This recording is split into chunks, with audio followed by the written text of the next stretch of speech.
Her true story: from Wisconsin, I paid for their down payment, then they told me no visitors for a year, so I became the landlord instead. They locked me out. I owned the locks. Don't forget, she snapped, her voice sharp as ice crackling across still water. We are the homeowners here, not you. You need to go live somewhere else. My daughter-in-law's tone held no warmth, only cold authority. She said it as if she had rehearsed these words to perfection. My son stood behind her, face turned down, silent, his body leaning into the kitchen counter, as if he needed its support to stand up to his own mother's humiliation. Every word shoved into my heart like a ramming beam. It took me a moment to steady my breathing. I clutched the envelope in my hands. The stack of papers containing proof of the down payment I had made, the copies of bank transfers I had authorized, the folder labeled "Deposit for Mortgage" with my name on it. My hands were shaking. I had left my small home in Wisconsin for this moment, this family's milestone. I had believed in them. I had believed in us. Now I stood in a house I helped build, with two people telling me I no longer belonged. They treated me not as family, but as a burden. I looked at my son, his gaze averted, lips pressed tight in helpless resignation. I looked at the woman I raised, who now held the power to erase me with a few careless words, and I felt the sting, not just of rejection, but of betrayal. She laughed then, a cold, triumphant laugh that echoed in the high-ceilinged living room. "Don't worry," she said. "You'll have plenty of places to go, plenty of room in the next year. You're no longer welcome here." She gestured toward the front door, as though framing an exit stage left. "Get your things, Mother. Pack it up. We'll call the movers tomorrow." My heart pounded so loud I thought it would stop me from breathing, yet I stood still, unmoving. I did not cry. I did not plead. I did not speak. I knew enough to know that no argument would change their minds. No tears would soften their cold resolve. I reached into the folder and withdrew the contract with my signature, my money, my effort, my participation. I had believed I was investing in their future. Instead, I was being discarded. My palms grew damp. I closed the folder and held it like a shield. My head bowed slightly. If anyone saw, I was unmoved. Inside, I felt white-hot rage and deep sorrow, anger at being used, grief for the home that had become a cage. My son cleared his throat, finally stepping forward, his voice small. "Mom, maybe we should talk about this later." She cut him off, her hand curling into a fist at her side. "No, Jacob, there is nothing more to discuss. I've made arrangements. You should support me." She paused. "If you care about this house, then you'll back me." He didn't say anything. He nodded, defeated. I saw the battle between love and obedience flicker in his eyes, a war he had lost before it began. A terrible silence followed. Then I exhaled, as if forced air had been trapped in my lungs. I moved. I turned toward the stairs that led to the bedrooms I helped select carpet for, the hallways I painted with my daughter-in-law, the windows I helped measure so that curtains could frame family dinners. I walked slowly, each step measured, toward the front door. My suitcase lay at the foot of the stairs, soft, worn, a relic of simpler days. As I rounded the corner, I saw my granddaughter's bunk bed through the archway. She was asleep. I swallowed the ache in my chest. This wasn't her fault. She had no say in this. Someday she would understand, but it couldn't stop this. I paused at the doorway. My hand hovered over the knob. The summer breeze drifted inside. I felt the scent of jasmine from the garden, the flower bush I planted on her first birthday, hoping it would bloom year after year. I reached out and brushed a fingertip along the soft petals peeking through the window. Then I turned. I closed the door behind me. I did not slam it, I simply closed it. The click of the latch felt final. It was not a defeat, it was a farewell. Outside, the sun had begun to lower, spilling gold over the driveway. My suitcase stood beside me, quiet, faithful. Everything I had brought to this milestone moment fit inside. Everything else belonged to them now. I hoisted the suitcase, its weight a reminder of all I had carried in my life. I walked down the steps. My head stayed high, though tears burned my eyelids. I would not let them see me cry. I would not give them the luxury of my brokenness. At the bottom of the stairs, I paused. I looked back at the house. Every board, every brick held a memory. And even though they claimed it, the foundation still bore my fingerprints. I stood in the gravel, thinking of all the love I'd poured into this house. The birthday parties I helped host, the meals I prepared, the holidays I lit with laughter, the dreams I had spun into the corners of each room. No, they might claim the home's ownership now, but the memory of me remained carved into every corner. I turned and walked toward my car, parked at the curb. By the time I reached the driver's seat, dusk had wrapped around the neighborhood. The world seemed colder, emptier, but not to me, not anymore. As I settled behind the wheel, I closed my eyes for a moment. I thought of what comes next, what I would do, where I would go. I thought of who I was beyond this moment, a woman who made sacrifices, who invested not for profit, but out of love. A woman who would not watch without response, a woman who knew she had rights, even if ignored. I started the engine. The rumble beneath me felt reassuring. I did not yet know what awaited me. I did not know where my path led. But I wanted more than this, more than forced exits, and so I drove away. Behind me, the lights of that house shone in the gathering dusk. Ahead of me, the road stretched into night. I did not belong behind that door anymore. But I belonged somewhere else, somewhere I would build new doors, better ones, where I was needed, wanted, respected, where I would own the locks and the right to use them. I remember the day my dear Harold passed away, his hands still smelling of cotton and thread. He was a tailor by trade, a gentleman who loved the hum of his sewing machine more than anything. When he succumbed to cancer, I inherited not just his grief, but also his thrift. He used to say, "Every stitch is a stitch toward tomorrow."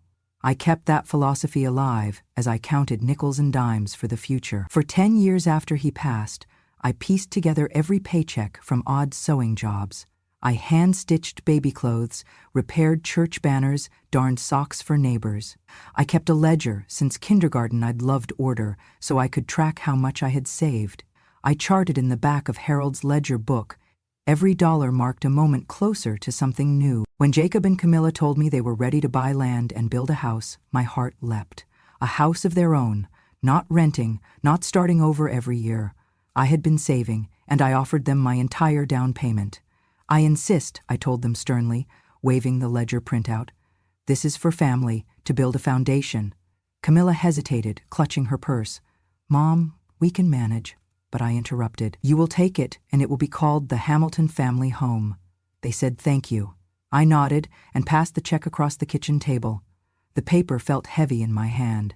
It was the first time in years I felt I was truly investing in tomorrow. We signed the loan documents together. I was listed on the deposit line.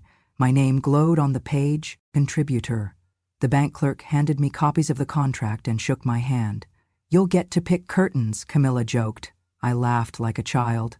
Fast forward 6 months, and it was ceremony day. The Thursday before Easter, when winter still clung to the wind. My sons always teased that I loved every holiday. Maybe I did. The contractor handed me the brass key, the first key, to their home. They had phrased it as a gift. It was mine and theirs, and hard-won. I pressed the cold key into my fingers. The smell of pine and varnish filled my nose as the door creaked open. My heart thumped like it used to during church on Sundays. I stepped across the threshold and everything felt alive. The floors gleamed like sunlight on water. I knelt and ran my hand along the grain. The walls were freshly painted, the color a soft sage that reminded me of rolling hills at dawn. The fireplace had a mantel, ready for photographs I hadn't even taken yet. Camilla gave me a warm smile that day. "Thank you for making this possible," she whispered. I nodded and hugged her softly, feeling warmth spread through me. We walked through each room together. The kitchen, so bright, with space for holiday dinners. The dining area, where I imagined placing a long wooden table for Thanksgiving. The bedrooms, they had already decided on my favorite corner room overlooking the garden. Outside, we planted a rosebush and a sapling maple. I pressed the shovel, making the first hole with my hands. Camilla helped pot the rose, telling me how she'd name it, Love and Legacy. I stood back with my grandson in my arms. Lily was 10 months old, cooing and reaching for the leaves. I brushed her soft hair and whispered, "This house is built for you." I could almost hear the future laughter. I envisioned Christmas mornings with stockings, Easter egg hunts in the yard, birthdays with balloon arches and cake frosting on everyone's faces. Every brick, every tile, Every paint stroke had been paid for in part by me. It was the culmination of hardship and thrift, of early mornings and late nights. I had earned it. My contribution was real, and I had earned the right to stand here. Later that evening, as we toasted lemonade on the porch, Camilla looked out at the horizon and said, "This is home." I felt each word settle in me like a blessing. But blessings sometimes have an expiration date, and soon enough something changed. That night, I stayed late. I cuddled Lily until she yawned, telling her about Grandma and Grandpa's tiny rental apartment years ago. I told her how I did chores so she would have a bedroom like this one. I kissed her head, turned off the lights, and quietly walked out the back door, closing it gently behind me. The house felt too quiet, too new, too untouched. My footsteps didn't echo. My laughter felt foreign. I wanted to stay. I could have stayed in the guest room. No one asked me not to, but I left. Something inside me told me change was near. The next morning I showed up for breakfast. The smell of bacon and eggs warmed me, but there was no invitation. Camilla didn't offer me a plate. Jacob barely looked up, chewing without saying a word. That afternoon I settled in the guest room with needlework and a cutting board, making a salad for dinner. I heard voices downstairs, not planning around me, just making plans. The plans of people who used the word space a lot. Our space, they called it. I felt my hands go cold. The house still made me ache with love. It held ghosts of my dreams, and the knowledge I had built it with my own legs. But I also felt a presence I hadn't felt before, a barrier between me and the house I made. I would not see it, not yet. I would wait, and I would remember, because this house was supposed to be our home, but I sensed it was becoming theirs.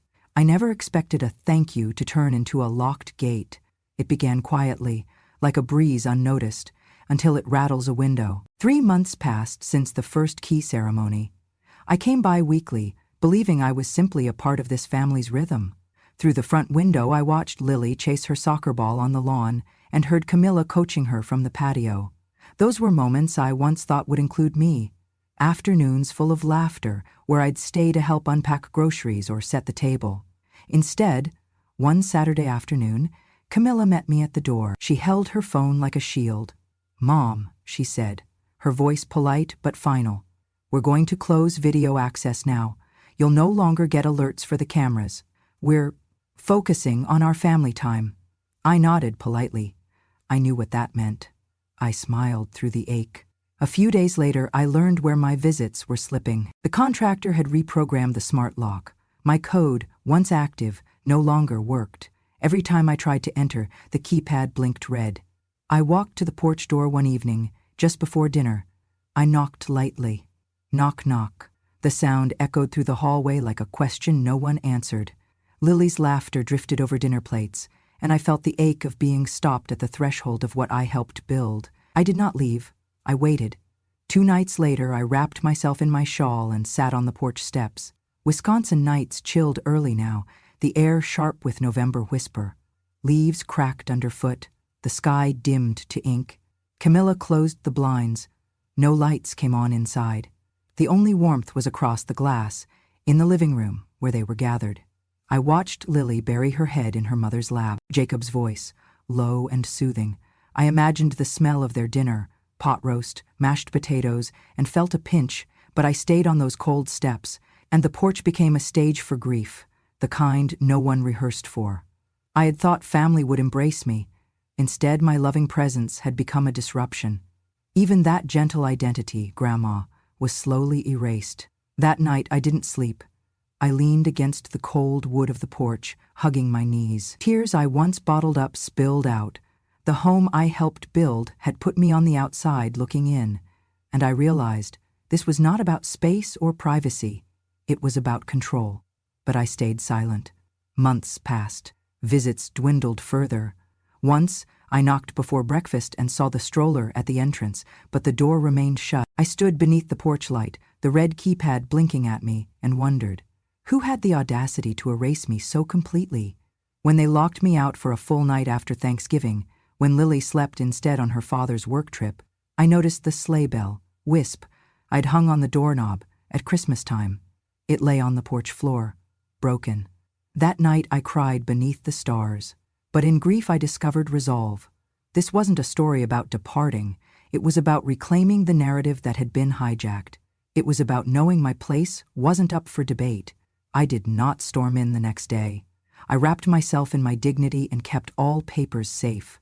I walked home, the porch behind me like an empty page. I would not knock again, not until the world heard the measures I might take. Because sometimes, being kind in silence lays the groundwork for speaking loudly through action. I sleep better now than I did on that porch, because I know I am not powerless. But they are safe behind those locked doors, wondering why their smart home still feels haunted by absence. The wind came that night without warning. One moment the sky had been a gentle dusk. The next, it had roared in, tearing across the plain and rattling the porch screen like angry hands. I heard it when I sat down on the top step at dusk, clutching a thin wool blanket, the one I'd brought from home that morning, fresh from the dryer. I had decided to stay and watch the Christmas lights I had helped string, the ones appearing like frozen laughter around the eaves. But that laughter gave way to sharp notes of wind, and the glow flickered until darkness swallowed the bulbs. By the time the storm hit, I was halfway through my prayers, reciting them like a mantra to keep the fear in my chest from rising. I sat there, leaning against the cedar post I had once painted by hand, its scent a memory of summer evenings. I wrapped the blanket tighter beneath my arms. The fabric felt thin in the gusts that pulled at my clothes, but I stayed. The wind picked up speed. Rain began to beat the porch roof and spatter against my blanket. Water soaked the sides and I felt it creep toward my feet. I moved lower, clutching the wool blanket around my knees. My breath came in soft bursts, but I did not shiver. Inside, it smelled of cinnamon and roasting turkey. Christmas music played softly on the stereo I once bought as a gift for Camilla. From the windows, I could see her blowing out decorations around the living room. She was busy. They were safe. I was the storm's only witness. I heard the door open, its soft click indicating someone inside, perhaps searching for me, perhaps shutting me out. It closed again. Silence. No step outside to check on me, no voice to call my name. The storm held the night like a silence, and I sat, a woman who had once been central to this family, left stranded in the dark. Around me, the wind shrieked with the power of decades of weather, a fierce reminder of all the storms I had weathered before, but none so cold as this one. I considered going home, to my little cottage that felt so foreign these days, but that would feel like admitting I'd lost. I stayed. Raindrops dripped off the porch, creating rivers along the boards. My blanket became wet, seeping salt air into my bones. That moment is seared in me, the contrast of warmth inside and freezing reality outside. It was a line from one life to another I had not asked to cross. I tried to sleep, sitting upright. My eyelids grew heavy, and I dreamed of family dinners, voices around tables, laughter that echoed. Then I awoke to a flash of lightning. In that stark white light, I saw my own face on the glass window, palpably set apart, both present and absent. I sat frozen, caught between the roar of the storm and the roar inside me, a fear that this was a turning point. The rain kept coming. Hours passed. I watched the sky change from black to blue and back. When dawn broke, it was a gray that poured across the sky like ashes. I was soaked. The blanket had puddled at my feet. My joints ached like old seams snapping. I stood, stepped inside to the doorway and touched the glass. The kitchen lights were off and the room had emptied overnight. No footsteps echoed, no warmth waited, not even a note left for me. I walked down the steps slowly. With every scraping footstep on the wet wood, I found the resolve I needed. I pulled the blanket tighter around me, braced against the wind, and walked away. I carried the ache of the cold within me, not pain exactly, but a feeling of being erased. I did not see her face. I didn't want to. I did not scream or stumble. I only walked. I felt the rain soak through my shoes, the chill bite deeper than winter. But I walked. When I reached my car, I turned to look back. The house stood there, framed by dull winter light, its windows blank. No flicker of awareness, no sign they realized I had almost frozen out there. Not even a whisper of regret. When I reached my home, I stopped on my porch, wetter than I had ever been, and I cried. Not sobbing, just tears that slipped out, pulled loose by the sharp bite of winter and betrayal. I pulled off my boots and made myself warm tea, holding the mug until it warmed my hands. That night, I lay in bed, the blankets thick around me. I let the grief course through me, along with a steady current of ice. But as dawn broke again, I felt the tremor of resolve. I would not come back until I figured out why I had to sleep outside to be forgotten. Their home had become an altar to my absence, and I had to respond, not with anger, but with something quieter and sharper than ice. I do not worry about storms anymore. I've been through the cold. After the coldest night I ever endured, I knew I had to do more than shiver. I needed answers.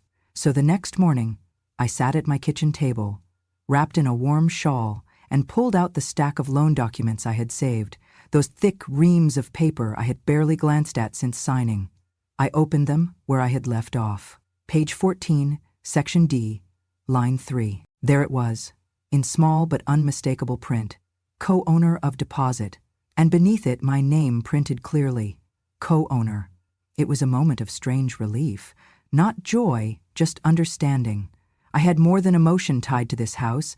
I had legal standing. My heart pounded. I read and reread the phrase as though I were discovering a family secret locked in plain view. I called my husband's old attorney, a kind man who had helped us through the grief of Harold's passing. He answered after 3 rings. Ruth? Ruth Hamilton? I cleared my throat. I need your counsel, Frank. I'm listed in the loan documents as co-owner of the deposit. What does that give me? He paused. It gives you rights, Ruth. Not just rights. Influence. That's a non-trivial designation. It means you have enforceable interest in the asset, the house, because you brought the funds. I felt the weight of those words. Enforceable interest. The phrase echoed across the years of silent sacrifices I had made. It meant I belonged more than a visitor. I belonged in law. Can I do something with this? What should I do?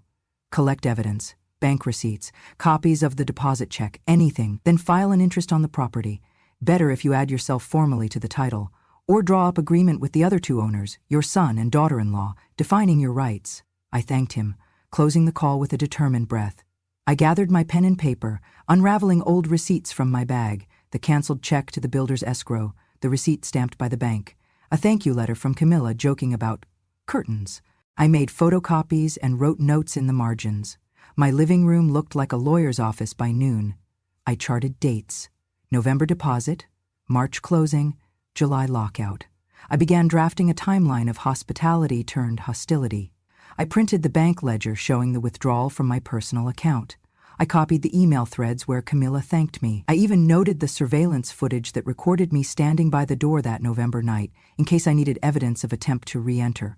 By the time darkness fell again, my table was stacked with files, my brain buzzed with clarity. I wasn't powerless. I had rightful claim. I had momentum. Late that night, I contacted another attorney, someone recommended by Frank who specialized in elder rights and property disputes. His assistant called later to schedule a meeting. As I crawled into bed, I realized I slept more soundly than I had in weeks. I wasn't chasing emotion. I was chasing rights. Rights you earn with sweat, with sacrifice, with documentation. My granddaughter, Lily, knocked at my door the next morning. She held up a drawing of our old home, captioned, "My favorite house." Tears pooled, but I smiled, storing the picture behind the ledger. We'd talk about it later. Before her departure, she hugged me and whispered, "Grandma, when you get our house back, we'll have a picnic, okay?" My heart cracked. I didn't tell her everything. Just kissed her forehead and said, "I promise." As she left, I turned back to the files. They weren't just papers.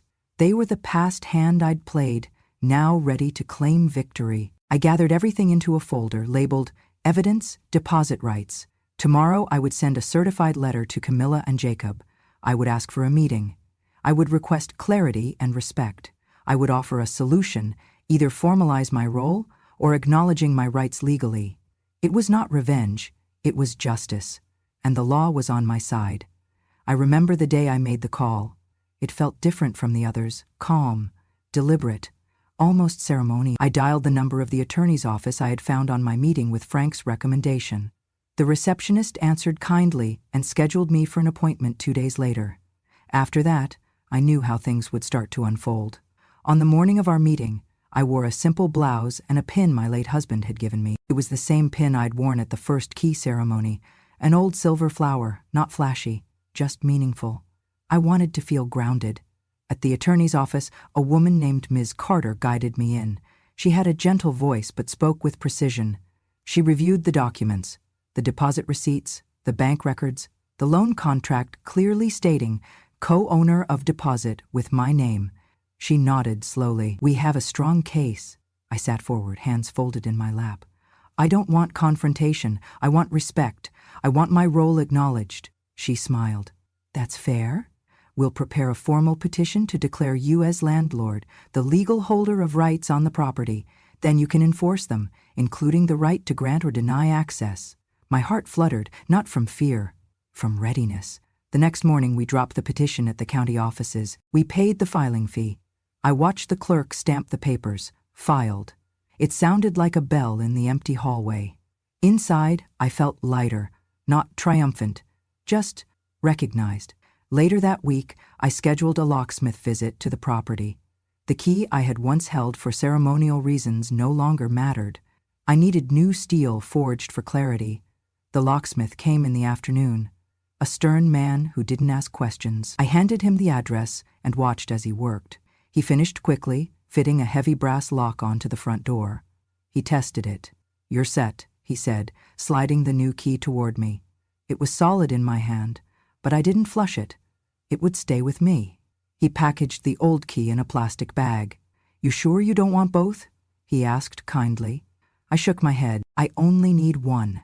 That evening I stood back while a board bearing the words, "Landlord access restricted, only key holder may enter," was affixed beside the doorbell. The vinyl letters glinted in the setting sun, serious and unmistakable. I stepped away and then took a breath, looking at what I had done. No anger in my posture, only resolution. This was the politest exertion of authority I had ever taken. The house no longer belonged solely to them. It belonged legally, officially, in part, to me. More, it belonged under my protection, not just their enjoyment. That night I slept well, for the first time in weeks. I did not worry. I did not fret about cameras or invitations. I trusted the law, and more, I trusted myself. I made plans the next day. A letter to Camilla and Jacob, explaining that from now on any visit would need my permission. I drafted guidelines for visits. Time-limited, respectful, supported by mutual understanding. I required notice. I offered to share coffee in exchange for conversation. It wasn't rejection. It was reciprocity. They would have to invite me, and they would have to mean it, because I meant it. I meant to reclaim my place, not as a guest, not as a relic, not as a burden, but as someone they should have never dismissed, someone who trusted herself enough to stand up. And finally, someone who owned the locks. The phone rang just after breakfast, shattering the morning calm. It was my daughter-in-law's number flashing on the screen. I sat back in my kitchen chair, hands folded, and let it ring twice before I answered. "Yes, Camilla?" Her voice came sharp and frantic. "What have you done?" she demanded. Her tone had the tremor of panic. "Are you insane? You can't just change the locks. I live there. I have rights." I took a deep breath. "I'm sorry you feel upset, but legally I am now the landlord. I followed the proper process, petition filed, locksmith came, notice served." I spoke softly, deliberately. There was no room here for raising voices, Inc. She cut in, near hysteria. "You can't! You just can't! I'm calling the police. You'll be arrested for unlawful eviction." I closed my eyes. "Let them come," I said quietly. "But I suggest you read Section 8, Paragraph 3 of the Wisconsin Landlord-Tenant Act." I heard her gasp. "You're the tenant now. You need permission to enter. Visits require my approval, 48 hours notice, 1 hour limit, $25, 0 cents per visit." Her voice wavered. "Fee? You're charging me?" "Yes," I said. "Think of it as property management. I'm willing to negotiate terms, but first I hold the key." She screamed, "This is extortion!" and hung up. Moments later, the doorbell rang. I walked to the window and saw 2 officers on my porch, Camilla pacing behind them. My son Jake stood behind her, eyes downcast, hands shaking loosely at his sides. The door opened and the officer addressed me. "We got a complaint." "Ma'am, can I see your key?" I nodded and inserted it. The bolt slid open with a satisfying click. They entered and examined the lock, the legal notices taped to the door, the locksmith's invoice. Their faces shifted from confusion to respect. The senior officer turned to Camilla. "Lady, it's legal. The key holder sets access." She sank onto the couch, her face pale. My son whispered, "Mom?" I looked at him gently. "Jake, I don't want to punish you. I want respect. I want recognition that I helped build this place. Emotionally, financially, morally." He looked at Camilla, who rubbed her temples. Silence filled the room. Officer placed a hand on her shoulder. "If you want access, you contact her. Deliver the notice, pay the fee. That's how landlord-tenant works." I glanced at the officer. "Thank you." Eventually they left. We were alone. I felt the weight in my chest ease, not because I had been victorious over them, but because the truth spoke for itself. Camilla stared at me. "What do you want?" I took a slow breath. "I want to know that my presence matters. So, if you want me here, you'll plan, you'll notify, and you'll mean it." Her eyes glistened. She swallowed hard. "Mom, I'm sorry. That came out wrong. I'm overwhelmed." I nodded. "So, pay the fee. Then let's have tea together." She sank into a chair, tears in her voice. "Okay." I walked to the kitchen and poured tea for us both in delicate mugs, my pattern. We ate scones I had baked that morning, the house smelling like cinnamon and warmth. I felt the old joy stirring as we talked, not about locks, but about Lily's upcoming recital, Jake's new job, and the small joys we used to share here regularly. It felt like the first tremor of thaw after a long winter. Still, I didn't let the key leave my pocket again. I stayed calm, regal. I was the owner, the landlord, the grandmother again, but on my terms. Later that afternoon, I heard a quiet knock. One knock, deliberate. I answered it, and there stood Lily, shy, holding a note. "Grandma, can I see you?" I smiled and nodded. She stepped in slowly, sat on the sofa next to me, and I wrapped an arm around her. "What would you like to share?" she whispered. "I don't like it when you sit on the porch. I like it better when you sit here and talk." My eyes misted. I rubbed her hand. "Me too, darling." When she left, I closed the door and drew my key from my pocket. I turned it in the lock, then slid it back. The house felt like home again, not because of bricks or walls, but because I had returned to a place where I was wanted, by choice, not assumption. By evening, Camilla came back with a small envelope.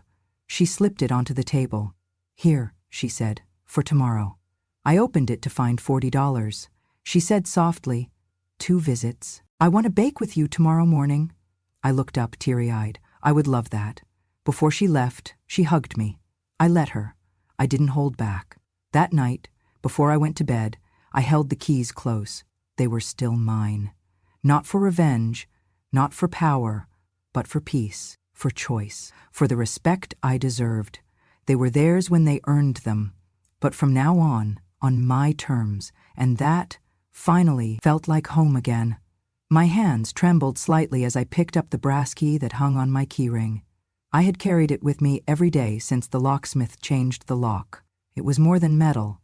It was affirmation, ownership, respect, recognition.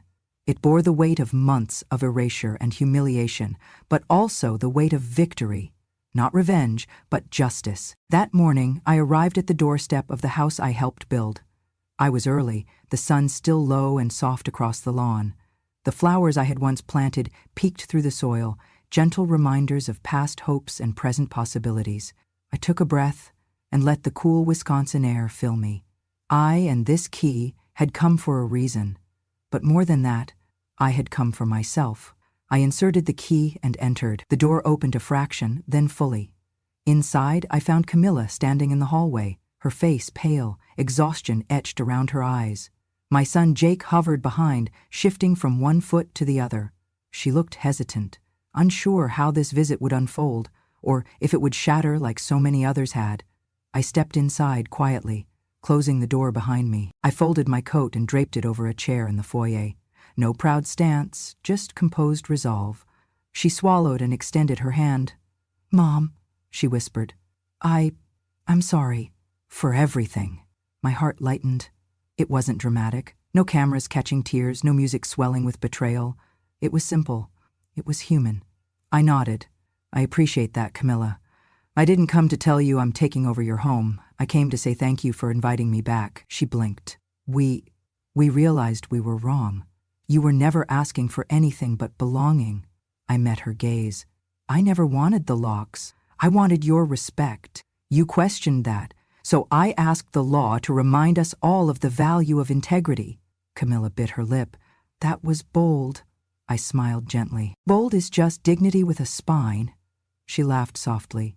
Relief born of guilt, perhaps. My son stepped in then. Mom, please stay for breakfast. I nodded. I'd like that. We moved into the kitchen. My hands brushed against the counter where I had talked to Lily about sewing, where I once helped sift pancake batter. The home felt different, but not bad. It welcomed me now, with understanding. Camilla set plates on the table. I placed a small vase of daisies, plucked from my garden that morning, in the center. Remember these? I asked, gently. She touched them. I do. Moments later, breakfast began. We spoke in small voices. I told them about the legal process, landlord rights, deposit contracts. They listened. They didn't argue. They listened. When Jake finished eating, he looked at me. Mom, I'm sorry I didn't stand up sooner.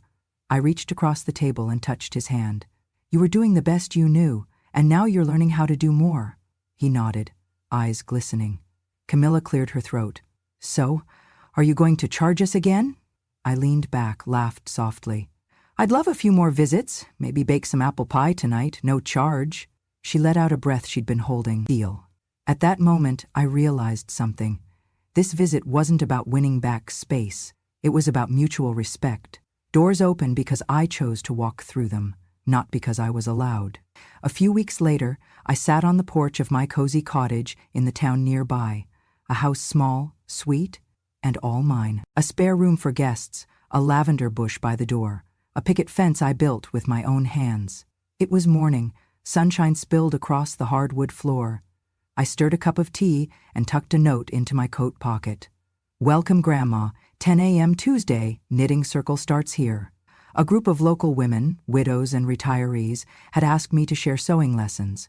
I loved to teach, and I loved the idea of building something new. I sold off my share of the old house. I retained legal interest, but formally released formal claim. I used the proceeds to buy a few small parcels, garden plots, a workshop, a spot for lectures. I hung a sign above my front window, Ruth's Sewing and Storytelling. Some mornings I sit at my desk, the jar of pens near a stack of hand-stitched garments and photograph albums. Every stitch I teach is threaded with history and hope. One afternoon, while I was teaching a group of 3 women to piece quilt blocks, my phone rang. It was Camilla's number. I excused myself, stepped onto the porch and answered softly. Good afternoon, Camilla. She was hesitant. Hi, Aunt Ruth. I wanted to say thanks. The house has never felt more like home since you returned. Lily has asked me to bake every weekend. My heart warmed at that. I paused before replying. I'm glad it's working for you. She hesitated. Would you consider coming next weekend? She wants to cook pancakes with you. I looked over my garden. The breeze moved the leaves, and something soft inside me stirred. I smiled.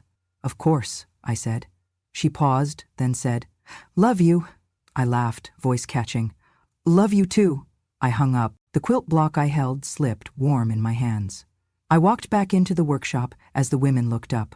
They'll be here next Sunday, I told them softly. They smiled. They believed in the home we fostered. That night I sat on my porch, a warm mug in hand, the sunset staining the sky.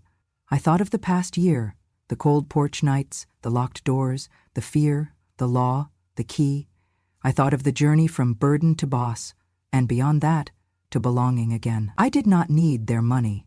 I did not need their approval. I needed respect, and I earned it. I looked at my hands. They were the same hands that sewed little dresses, planted gardens, balanced household budgets. They were the hands that held legal documents and taught respect for ownership, my own and others. I thought of the little cottage around me and knew I had built more than a house. I had built a life I chose, marked by generosity, defined by dignity, shaped by self-respect. And in the quiet dusk, I whispered to the wind, Home is not given, it is claimed, with love and with grit. I raised my mug, and toasted to the future. Not to what I lost, but to what I gained. I am Ruth Hamilton, grandmother, landlord, teacher, storyteller, and I no longer have to knock on anyone's door to belong. If this story made you feel something, if it reminded you of someone you know or even someone you used to be, then I invite you to stay a little longer with me.